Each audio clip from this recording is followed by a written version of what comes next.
అమ్మో, ఎందుకు వచ్చిన గొడవ? లేనిపోని డైలాగ్స్ అనేవి వాడుతుంది. గమ్మున వెళ్ళిపోవడం బెటర్. జన్మకు ఎన్ని శోకాలో, చిన్ని నాన్నకు ఎన్ని శాపాలు.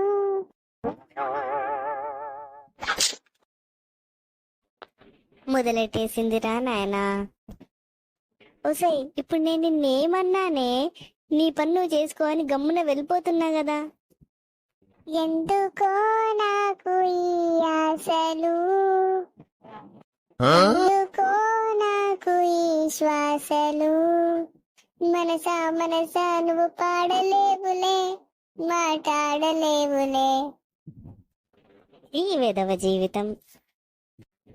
నువ్వేమి చేశావు నేరం, నువ్వేమి చేశావు పాపం, చినబోకుమా. వేదవా, నీకేం పుట్టిందిరా? దానికంటే పాటల పిచ్చి నీకేమొచ్చిందిరా? చీ, నేనేంటి ఇలా అయ్యాను? ఇది పాటల పిచ్చి నాకు కూడా అంటించింది. సబ్స్క్రైబ్ చేసుకోండి.